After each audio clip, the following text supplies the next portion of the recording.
Stock মার্কেটে নতুনদের মনে অনেক প্রশ্ন থাকে, তবে সবচেয়ে সাধারণ এবং গুরুত্বপূর্ণ তিনটি প্রশ্ন নিয়ে আমাদের আজকের এই ভিডিও। স্টক মার্কেটে ইনভেস্ট করতে সর্বনিম্ন কত টাকা লাগে? অনেকের ধারণা স্টক মার্কেটে ইনভেস্ট করতে অনেক বড় অঙ্কের টাকা লাগে, যা আসলে একটি ভুল ধারণা।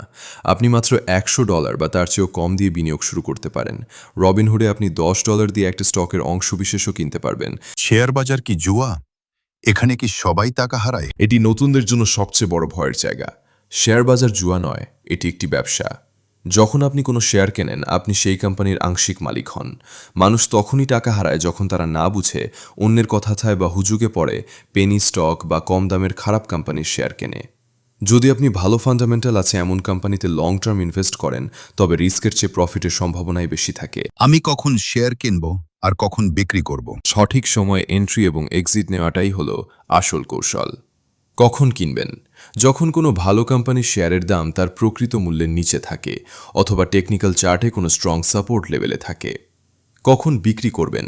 শর্ট টার্ম ট্রেডিংয়ে যখন আপনি আপনার কাঙ্ক্ষিত প্রফিট পেয়ে যাবেন এবং লং টার্মে কোম্পানির বিজনেসে বিগ ইস্যু তৈরি না হলে বিক্রি না করে লম্বা সময় হোল্ড করা। ওয়ারেন বাফেট এই স্ট্র্যাটেজি ফলো করছেন কয়েক দশক ধরে। সবসময় একটি স্টপ লস সেট করে রাখা উচিত, যাতে লোকসান একটি নির্দিষ্ট সীমার বাইরে না যায়। সম্পূর্ণ বাংলা ভাষায় ট্রেডিং শিখতে আমাদের এপ্রিল 2026 ব্যাচে জয়েন করুন। আসন সীমিত। +135-273-448-15 এই নম্বরে ফোন করুন।